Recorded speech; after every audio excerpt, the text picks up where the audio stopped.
Selon la légende, la ville de Troie, réputée imprenable, n'est tombée aux mains des Grecs que grâce à la ruse. Les habitants ont ouvert les portes de la ville à un cheval de bois géant, qui dissimulait en fait les troupes ennemies. Aujourd'hui, l'expression « cheval de Troie » désigne toujours un stratagème d'infiltration. Le cheval de Troie est le symbole de la ruse dans lequel l'ennemi tombe volontairement. Le texte grec antique auquel on doit cette légende reste l'une des œuvres majeures de la culture occidentale. Il comporte tous les éléments d'une grande histoire. Une belle héroïne, sexe, vengeance, violence et une fin tragique. Mais que cache cette légende? Le poète décrit un monde de manière extrêmement concrète. Notre équipe va examiner les éléments tangibles qui se cachent derrière le mythe. Le cheval de Troie a-t-il vraiment existé? Elle va rechercher des preuves de la chute de Troie et étudier des théories originales qui pourraient expliquer cet événement. Un tremblement de terre. La ville entière a été détruite. Un puissant bélier. Une arme révolutionnaire. Ça pouvait être une structure très sophistiquée. Ou peut-être justement un cheval de bois. Notre enquête scientifique va tenter de résoudre enfin le mystère du cheval de Troie.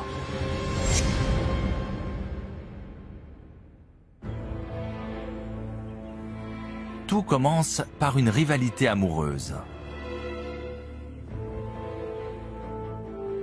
Hélène, épouse du roi de Sparte Ménélas, était la plus belle femme du monde. 1000 navires sont partis en guerre pour elle alors qu'elle s'est enfuie avec le prince troyen Paris. Est-ce qu'elle était partie vraiment enlevée? Est-ce qu'elle était partie consentante? C'est un débat. Le combat pour Hélène est l'occasion pour la grande armée grecque d'appareiller et d'aller attaquer Troie. Cette expédition contre Troie a différents objets. La vengeance, le pillage et la gloire. La légende que nous connaissons aujourd'hui prend sa source dans l'œuvre d'Homère, écrite il y a 28 siècles. Dans l'Iliade, il raconte comment après 9 ans de siège, les Grecs mettent au point un stratagème pour pénétrer la défense infranchissable des Troyens. Le stratagème que les Grecs ont mis au point consiste à laisser croire qu'ils abandonnent le champ de bataille, en laissant sur ce champ de bataille un grand cheval de bois. Cette partie de la légende a largement inspiré le cinéma. Les Troyens sortent joyeusement de la ville et décident de le ramener dans la ville. Pendant la nuit, les soldats grecs sortent de l'intérieur du cheval. Ils ouvrent les portes pour permettre à leur armée d'entrer dans la ville. Troie est alors rayée de la carte.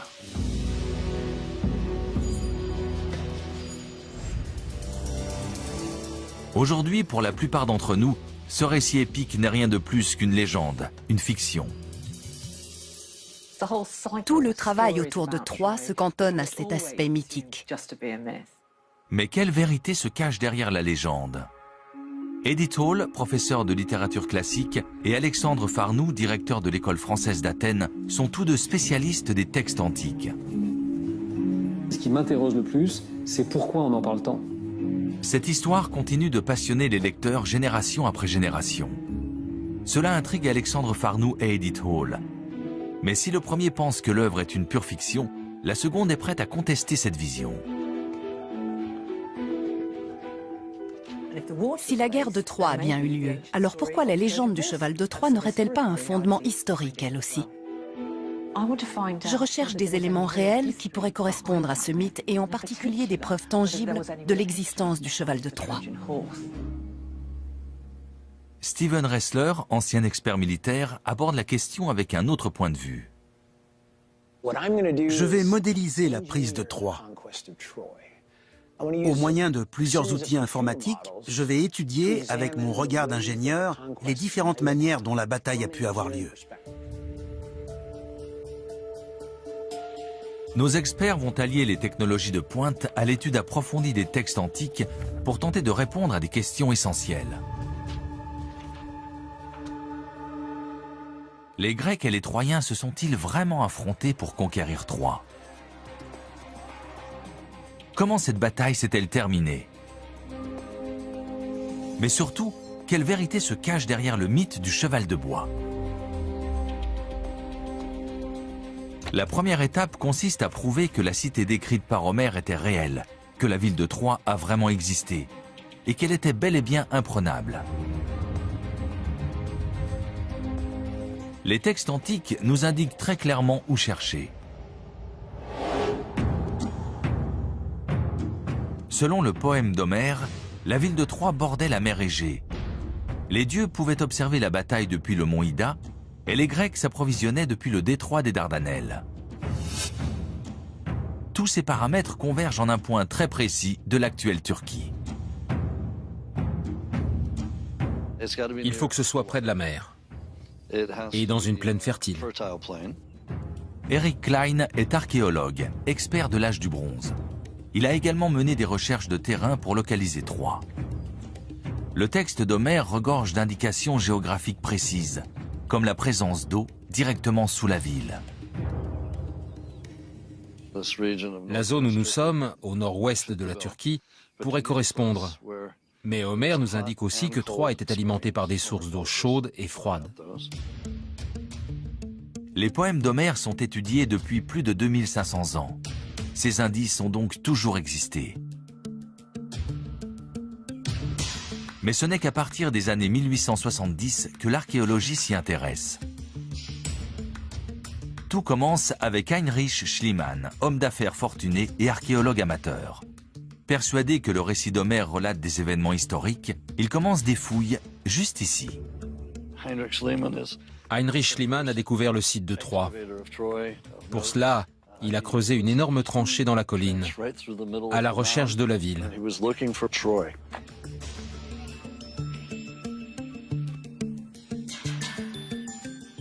Mais comme il n'avait aucune formation d'archéologue, son travail n'était pas très conventionnel.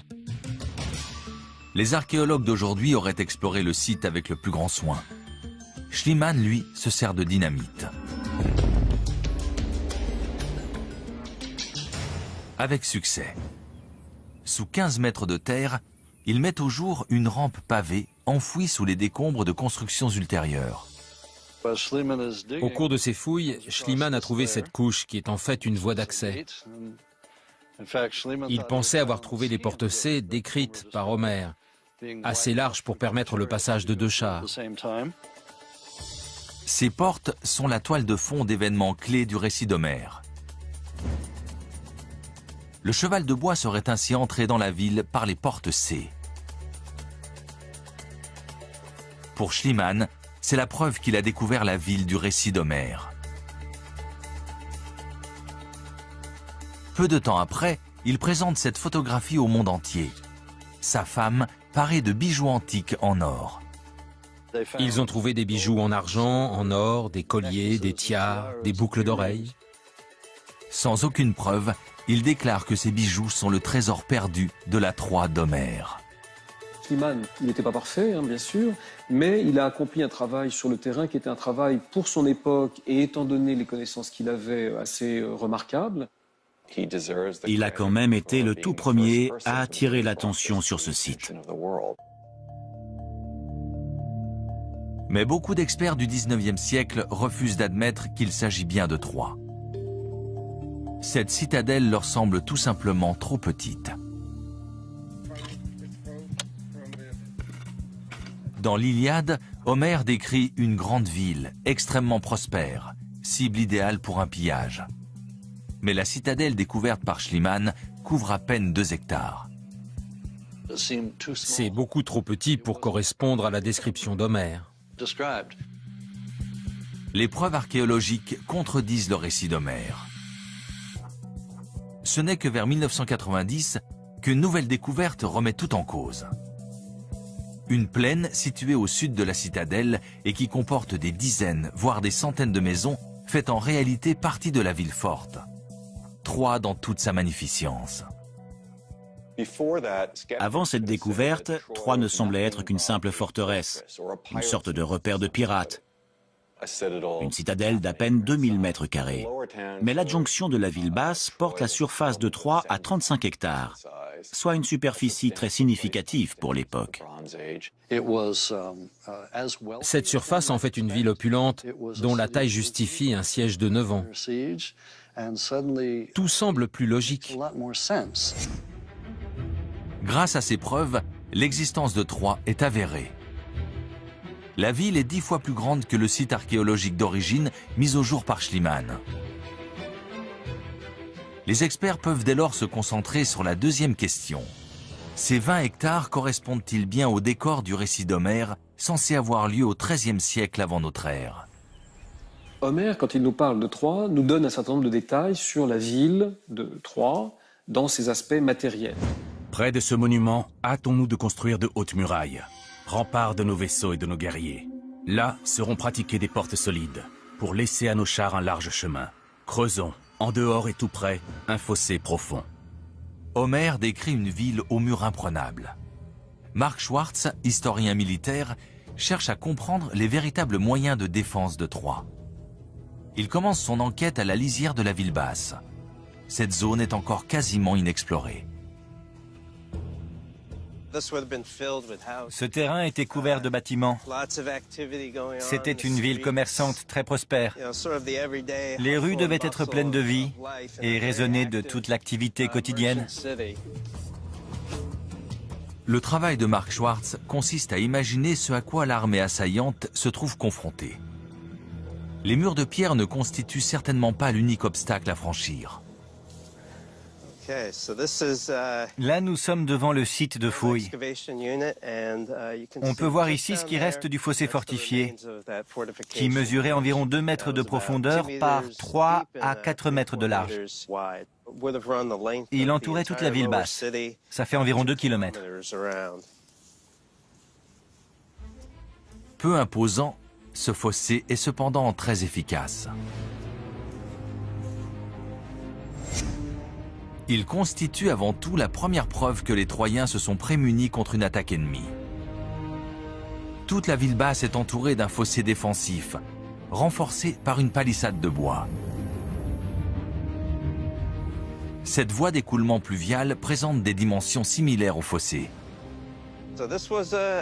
Il constituait un obstacle conséquent pour les assaillants, les chars, l'infanterie ou tout équipement qu'ils auraient souhaité utiliser. Il n'était pas facile de descendre à l'intérieur puis de remonter de l'autre côté. En fait, c'était même très difficile.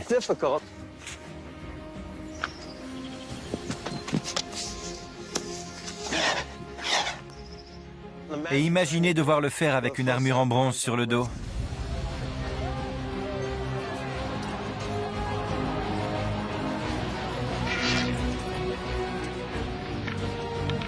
Sous une pluie de flèches ennemies. C'est un dispositif d'usure, un moyen de ralentir l'armée assaillante et de lui causer de lourdes pertes. Son effet est également dissuasif. Et ce n'est là que la première ligne de défense. À supposer que les Grecs aient réussi à franchir cet obstacle, ils devaient encore traverser toute la ville basse pour atteindre la citadelle et essuyer d'intenses combats de rue. C'était une tâche ardue. Il apparaît clairement que la ville a été conçue pour faire face à des envahisseurs et qu'elle n'a pu être conquise qu'au prix de pertes importantes. Mais si un conflit épique a bien eu lieu ici entre les Grecs et les Troyens, quelle a pu en être la cause ?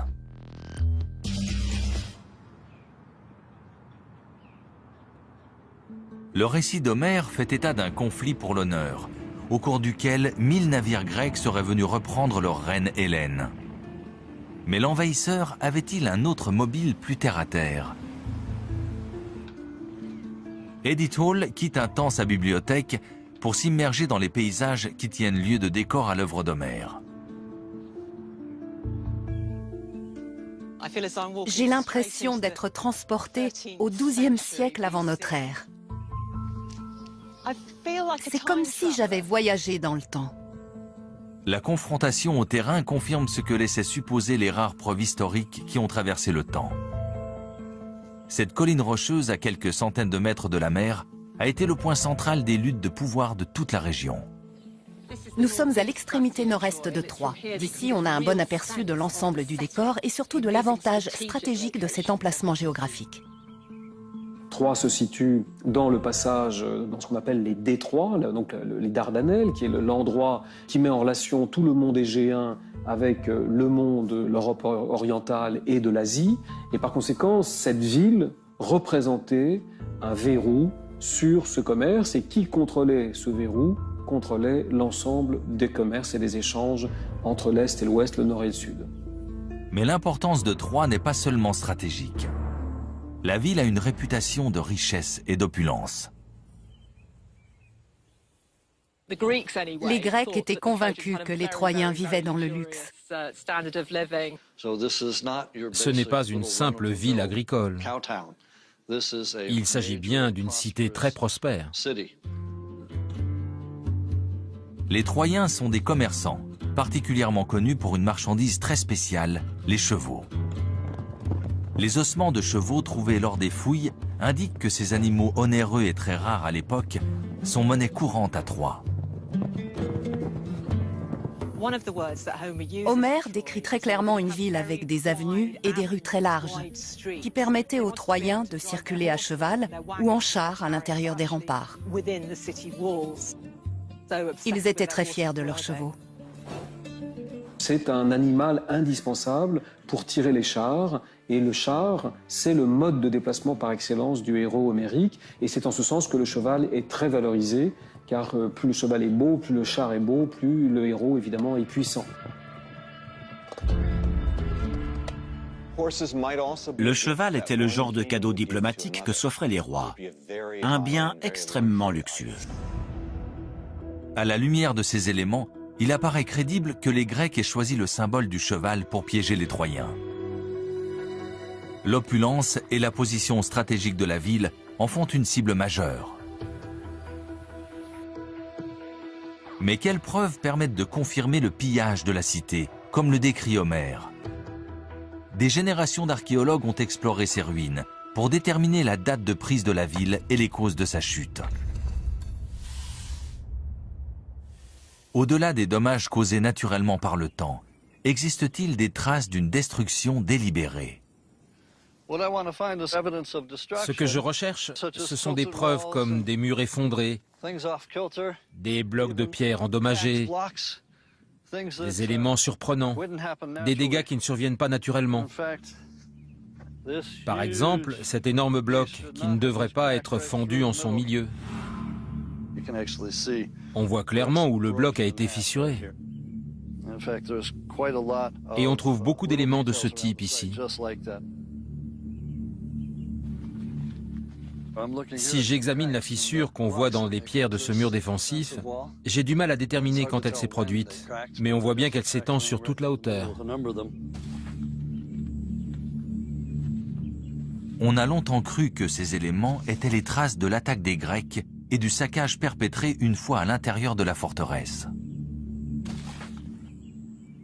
Les experts d'aujourd'hui sont d'un tout autre avis. Eric Klein décide de faire appel à Steven Ressler, ancien expert militaire.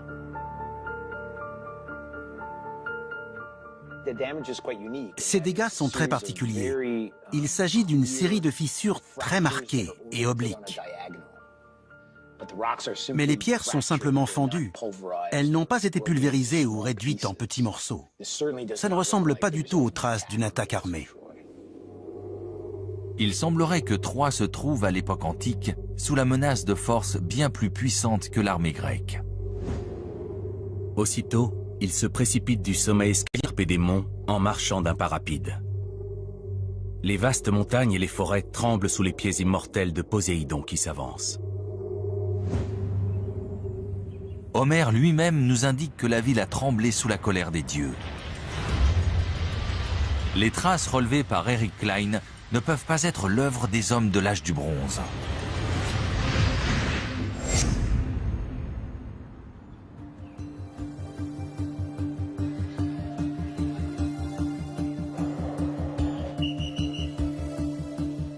Une fois écartée l'hypothèse que les dégâts constatés sont d'origine humaine, Eric Klein décide de se rendre à Istanbul, à 500 km au nord-est. Dr Rosel, Eric Klein, je suis très heureux de vous rencontrer. Ce centre d'observation enregistre l'activité sismique de l'ensemble du territoire turc. C'est ici qu'on enregistre les données. Cette région est l'une des plus actives au monde sur le plan sismique. Entre le 19e siècle et aujourd'hui, plus de 90 000 personnes ont perdu la vie dans un tremblement de terre en Turquie. Soit 12 fois la population de Troie. La ville antique se trouve sur une importante faille sismique. Nous savons dans l'Antiquité que la zone, comme aujourd'hui la Méditerranée orientale, est une zone qui est extrêmement sensible et que des secousses sismiques de grande ampleur se sont manifestées à différents moments, provoquant des destructions de différentes manières. Il semble donc que les dégâts étudiés par Eric Klein sont en fait dus à un séisme ou même à une série de séismes. Aujourd'hui, on n'a aucun mal à expliquer scientifiquement les séismes. On connaît le mouvement des plaques tectoniques. Mais dans l'Antiquité, on imaginait que ces événements étaient causés par la colère des dieux. Au moment même où Eric Klein se trouve à l'observatoire, un tremblement de terre est enregistré. Son épicentre se trouve justement à quelques kilomètres du site antique de Troie. On vient d'enregistrer un séisme, il y a seulement 1 minute 40, dans la région de Çanakkale, juste à côté de Troie. Nous étions justement dans cette zone au nord-ouest de l'Anatolie pour nous pencher sur les séismes de l'Antiquité. Et un tremblement de terre vient de se produire exactement au même endroit.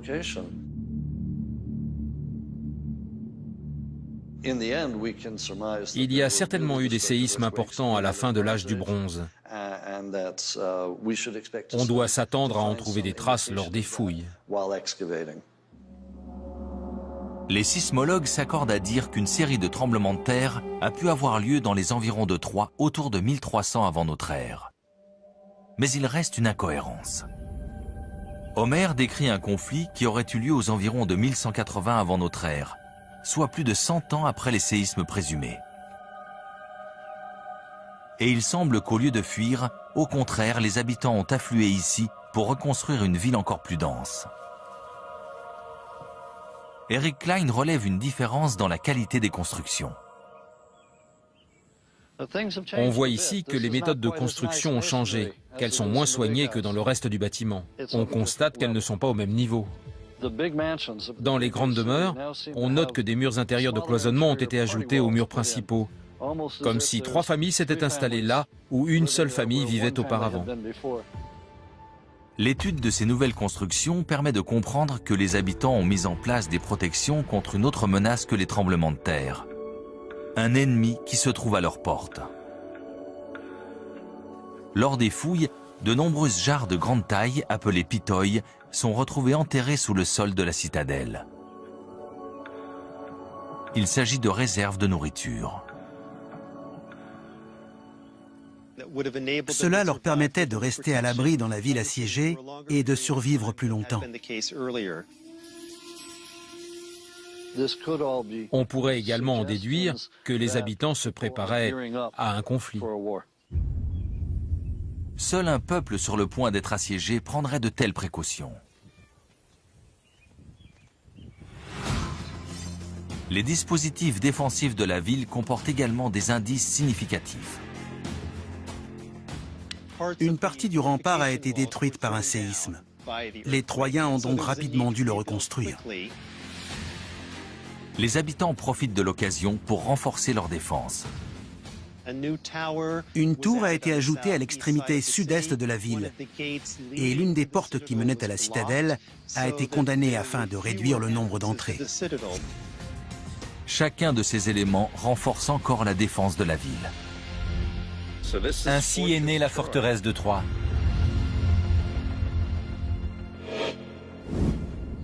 Mark Schwartz, expert militaire, s'imagine à la place des troupes qui défendent les remparts de la citadelle.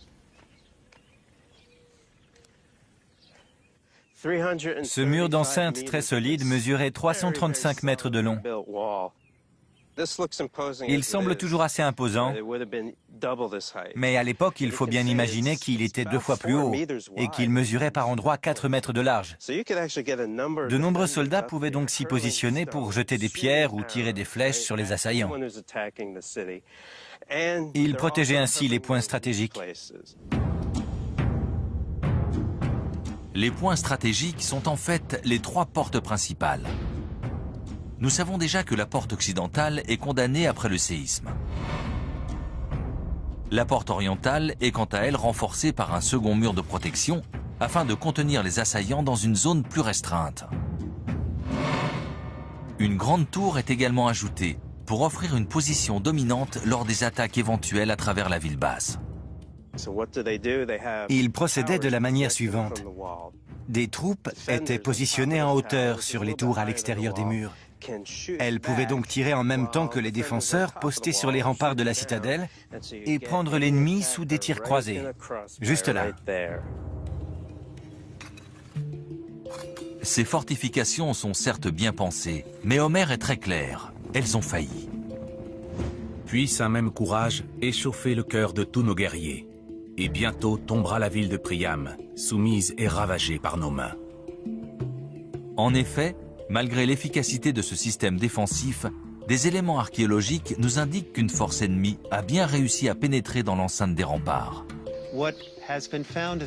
Nous avons retrouvé une couche de terre noircie d'environ 1 mètre d'épaisseur.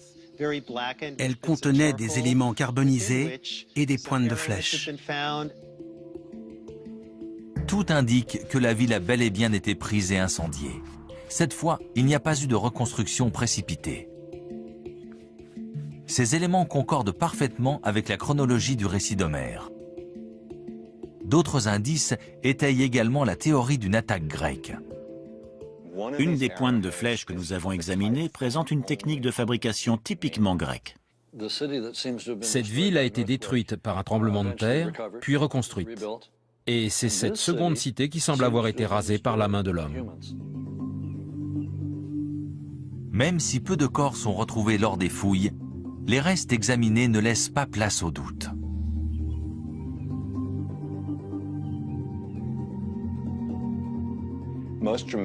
La découverte la plus marquante est le squelette d'une jeune fille de 15 ans enterrée dans la ville basse.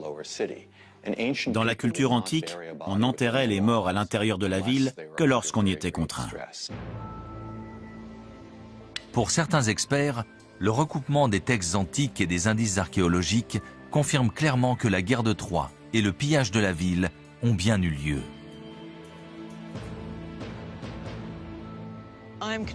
Je suis sûre que les Grecs étaient en guerre avec les habitants de cette partie de la Turquie occidentale au cours de l'âge du bronze. Dans la littérature grecque du 8e siècle avant notre ère, on trouve de nombreux récits très détaillés d'une guerre qui avait eu lieu 400 ans plus tôt. Ces textes de l'âge du bronze sont relatés avec une telle précision qu'ils n'ont pas pu être inventés. Homère a donc vu juste. La guerre de Troie a eu lieu. Mais est-ce que le cheval de Troie a vraiment existé? Et ce qu'il accomplit dans le cheval de bois où nous pénétrâmes, nous, les plus vaillants des Grecs, pour porter aux Troyens le carnage et la mort.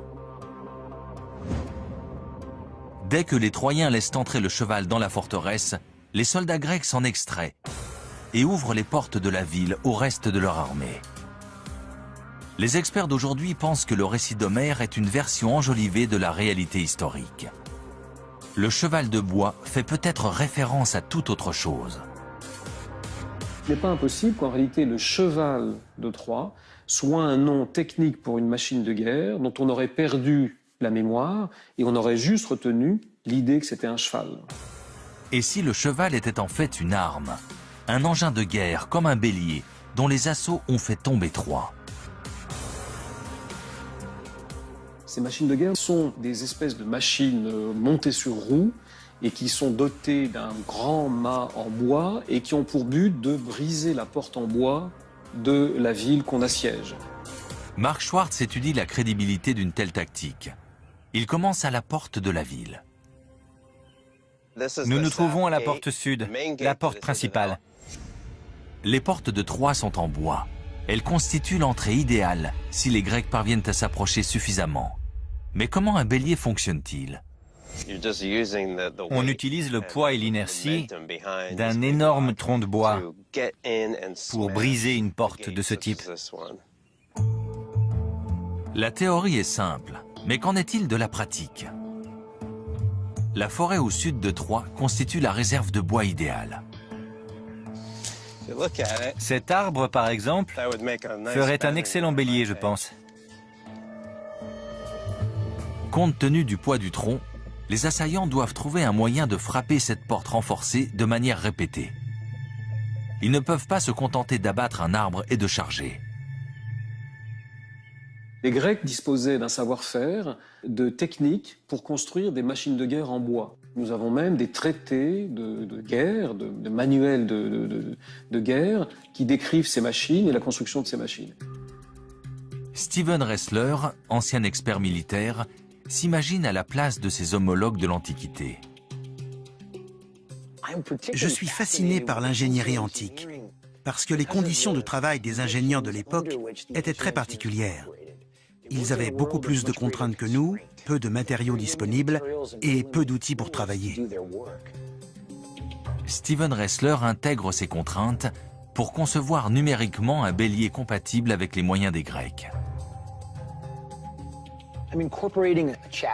Je pars d'un châssis en bois à 4 roues. Elles sont dimensionnées de manière à pouvoir supporter le poids du bélier qui devait peser près de 2 tonnes. Il suffit de faire rouler le bélier en direction de la porte. Les Troyens ont pu prendre cette arme pour un cheval géant.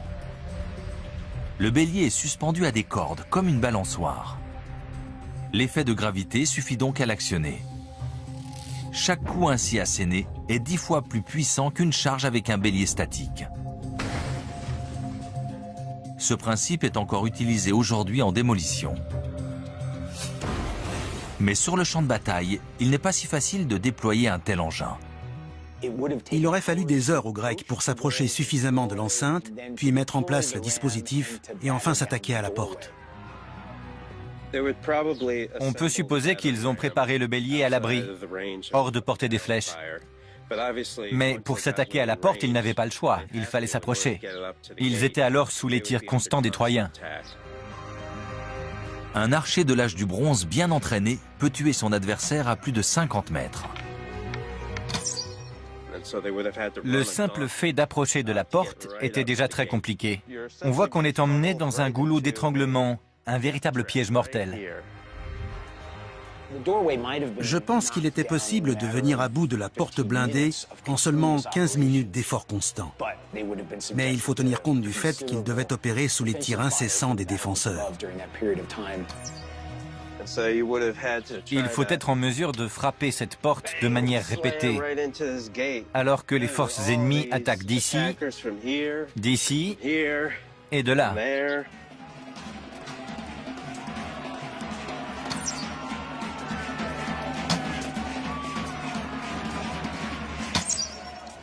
Je pense que je n'aurais pas du tout aimé être à leur place. Selon moi, l'engin n'aurait même pas pu être utilisé. Il aurait été détruit bien avant d'atteindre sa cible. Si Steven Ressler dit vrai, alors le cheval de Troie décrit par Homère ne peut être un bélier. Mais pour prendre Troie avec une technique d'assaut plus classique, les Grecs doivent être prêts à engager de nombreux hommes dans les combats. On considère que pour ce genre d'assaut, il faut avoir des troupes 3 fois plus nombreuses que celles de l'adversaire.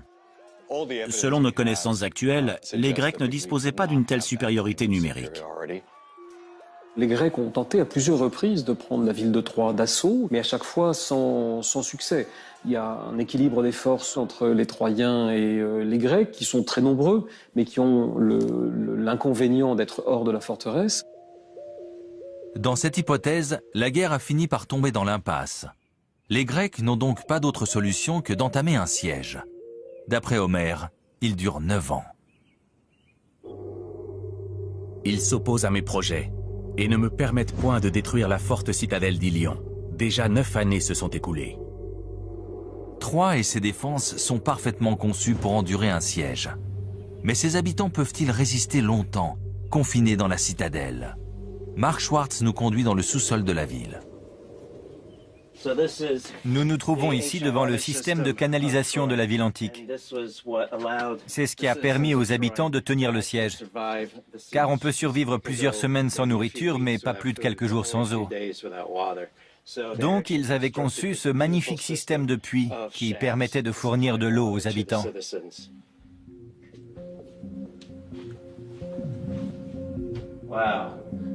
C'est extraordinaire. Le sous-sol de Troie recèle une source. C'est d'ailleurs ce qui détermine son emplacement initial. Pendant plusieurs siècles, les hommes contrôlent les flux avec un système de canaux taillés à la main directement dans la pierre. On voit bien les traces de burin. Ils ont peut-être utilisé un canal naturel qu'ils ont élargi. Ce tunnel devait être entièrement rempli d'eau. Le réseau s'étend sous toute la surface de la citadelle. Il y a de nombreux puits comme celui-ci qui permettaient d'accéder depuis la citadelle en surface au réseau d'eau souterrain. Il y a un autre tunnel ici. Il n'est plus possible d'y accéder aujourd'hui, mais ce tunnel débouche sur un immense réservoir d'eau potable construit par l'homme. Il a une capacité de plus d'1 million de litres. Ce réseau, c'était les veines et les artères de la ville. Il la maintenait en vie. D'après Homère, le siège a duré 9 ans. Selon les indices archéologiques, c'est tout à fait plausible. Homère nous dit également que la ville est tombée. Le résultat des fouilles corrobore son récit. Il nous reste encore à explorer une hypothèse qui pourrait expliquer le mythe du cheval de Troie. Il s'agit de machines qui permettent de monter les soldats au niveau des remparts. Ce sont des tours. Au cours des siècles qui suivent la guerre de Troie, la tour de siège devient un engin de guerre courant.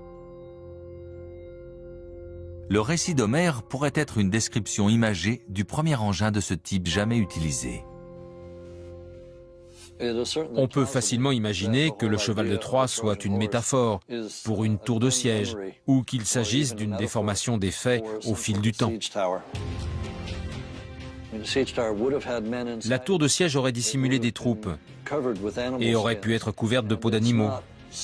On est assez proche de l'image que nous avons du cheval de Troie. Les descriptions historiques des tours de siège sont toutes postérieures à la guerre de Troie. Pourtant, leur conception est tout à fait cohérente avec les techniques grecques de l'époque. Dans sa forme la plus simple, la tour de siège n'est rien d'autre qu'une sorte d'échelle mobile, conçue pour permettre aux troupes assaillantes d'atteindre les remparts ennemis tout en restant protégées. Steven Ressler conçoit un engin adapté aux dimensions des fortifications troyennes. Haut de 5 étages, il est composé de 25 tonnes de bois. Il peut abriter 200 hommes et 100 soldats supplémentaires sont nécessaires pour le déplacer et le manœuvrer. Il ne peut donc s'agir d'une ruse. On imagine très bien le chaos qui pouvait régner sur ce champ de bataille. L'assaillant devait mobiliser toutes ses forces pour franchir ce mur. Les troupes auraient toutes été alignées ici.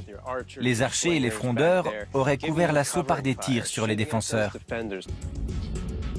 Les murs de la citadelle eux-mêmes témoignent de l'existence de ce type d'attaque à l'époque de la guerre de Troie. Il est évident que les Troyens connaissaient très bien les techniques de siège. C'est pour ça que les murs ne sont pas verticaux, mais inclinés. Cet élément constitue à lui seul un obstacle important pour une attaque à la tour. On voit bien que le mur est incliné à environ 20 degrés. Avec un peu d'imagination, on constate que cet angle crée un espace conséquent entre le sommet de la tour et le haut du rempart. Les troupes assaillantes doivent le franchir sous les tirs défensifs afin de pouvoir atteindre l'enceinte de la ville depuis leur engin. Cela rend encore plus complexe la conception de la tour de siège. Cela veut dire qu'elle devait être équipée d'une sorte de pont qui permette aux troupes assaillantes de franchir ce vide. Mais cette plateforme devait être assez sophistiquée pour pouvoir supporter un poids important, en toute sécurité. La conception d'une tour qui aurait permis d'attaquer les remparts de Troie constituait donc un véritable défi technique. Bien sûr, ce défi n'est rien comparé aux difficultés rencontrées par les hommes qui doivent manœuvrer l'engin. Mark Schwartz accorde peu de crédit à leurs chances de succès. Si on prend en compte toutes les pertes humaines, l'inclinaison des murs, la difficulté pour passer du sommet de la tour au rempart, mais aussi le faible nombre d'archers et de soldats disponibles, je doute fort que ce type d'attaque ait pu être couronné de succès.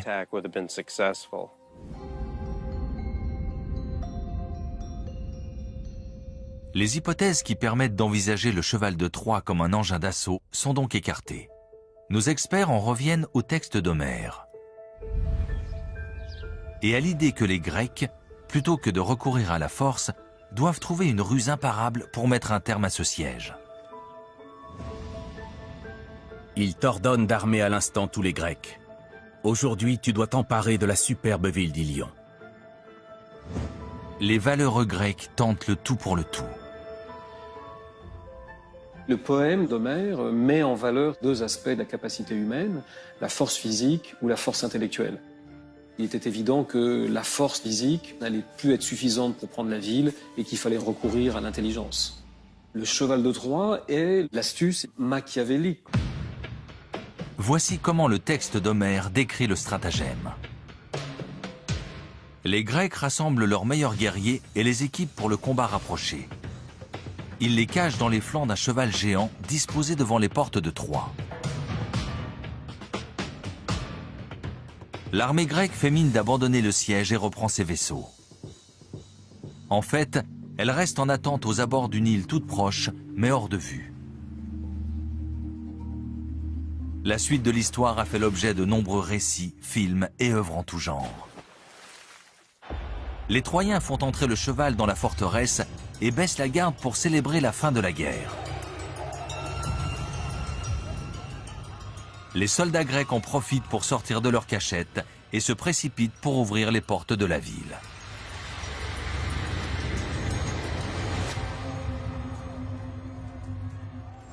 Les autres hypothèses écartées, il ne reste donc qu'une seule possibilité. Le cheval de Troie décrit par Homère a bel et bien existé. Mais ce scénario est-il plausible? Et pourquoi utiliser ce symbole? Troie était réputé pour la qualité de ses chevaux, ce qui pourrait justifier ce choix.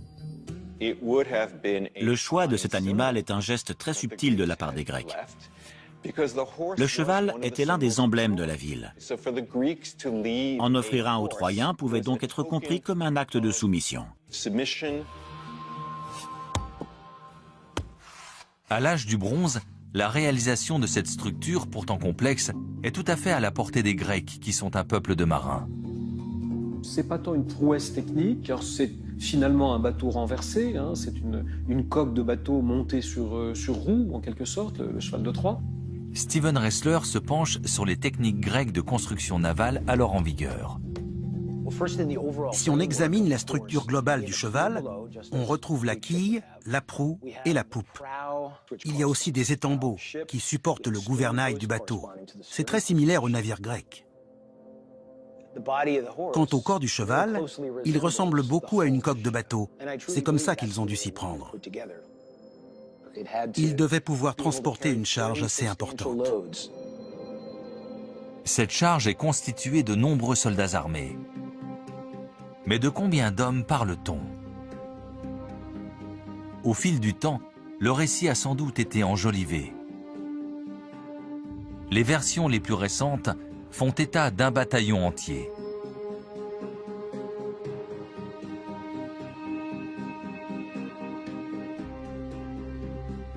Le nombre le plus fréquemment trouvé dans la mythologie est de 30 hommes.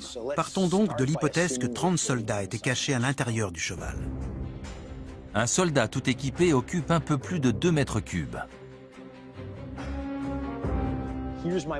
J'ai modélisé un soldat. Pour calculer l'espace nécessaire à 30 hommes, il me suffit de le copier 29 fois. Les possibilités d'agencement sont variées et certaines plus efficaces que d'autres. Si on imagine que les hommes étaient disposés sur 2 niveaux différents, on obtient un agencement très efficace. Le corps du cheval pouvait alors contenir non pas 30, mais 40 hommes. La structure est énorme. C'est le cheval géant souvent représenté par Hollywood. Si je pars de ce modèle d'agencement et que j'ajuste les dimensions en fonction des proportions d'un vrai cheval, on obtient un cheval de Troie de plus de 10 mètres de haut, soit à peu près la hauteur des remparts de la ville. En 2003, une maquette grandeur nature du cheval de bois est construite pour le tournage du film Troie. Elle a été conservée comme attraction touristique. Un cheval de taille inférieure serait plus facile à manœuvrer. Et pour que leur ruse fonctionne, les Grecs n'ont besoin d'infiltrer qu'un petit nombre d'hommes. Steven Ressler sait bien que l'avantage numérique seul ne peut garantir la victoire. Je pense qu'un bataillon d'élite de 9 hommes aurait été parfaitement adapté à cette mission, qui consistait simplement à ouvrir les portes de la ville. C'est sur cette base qu'il ajuste ses plans.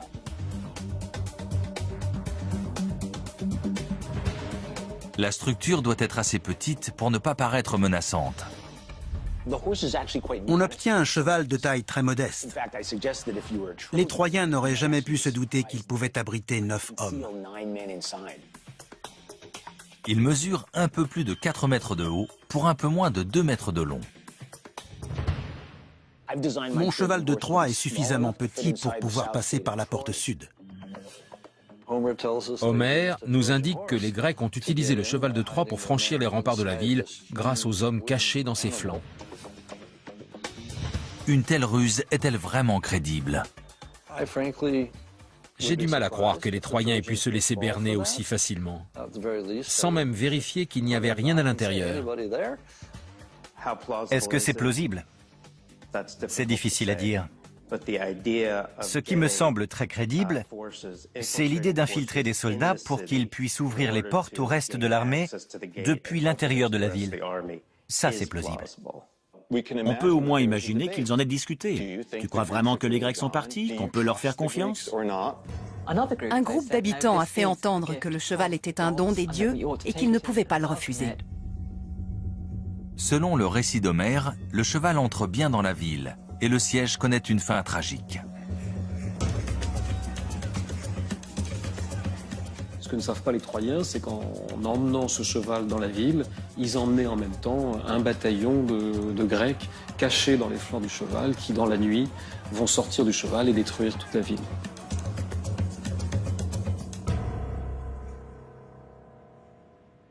Après toutes ces années de siège, les Grecs ont enfin pris Troie. Ils ont tué les membres de la famille royale et pillé la ville. La destruction a été tout à fait brutale de la ville. Les Grecs réduisaient tous les Troyens totalement en esclavage, la massacraient copieusement et détruisaient la ville jusqu'aux dernières pierres. Dans le récit d'Homère, la description du pillage de Troie est très concrète et violente. Le roi de Troie, Priam, raconte lui-même que les femmes sont violées, les hommes décapités, les enfants jetés du haut des remparts. La ville est entièrement ravagée.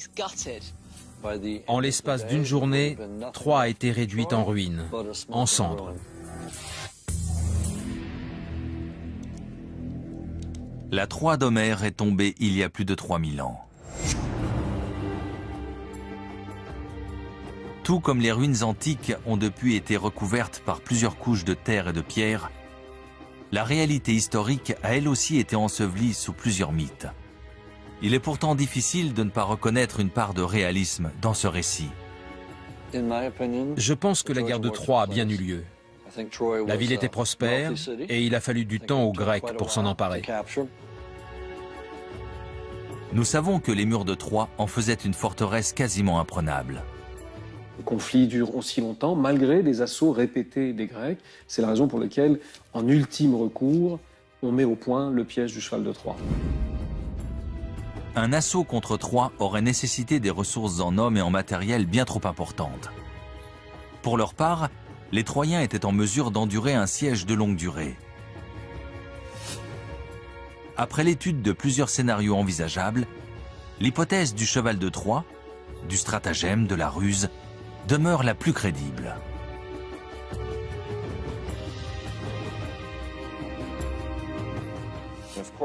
Bien sûr, on commence par se dire « Non, ce n'est pas possible. C'est beaucoup trop simpliste. » Mais la réalité est parfois toute simple. Selon Homère, le conflit était dans une impasse. Le cheval de Troie était la seule solution. C'est une bien belle légende qui transpire la réalité historique. Homère décrit la ville et la guerre de Troie de manière très réaliste. Le récit de sa chute est peut-être lui aussi véridique. Aujourd'hui, la ruse du cheval de Troie ne leurrerait plus personne. Mais lors de sa toute première utilisation, elle a pu fonctionner. Les experts restent partagés quant à l'existence du cheval de Troie.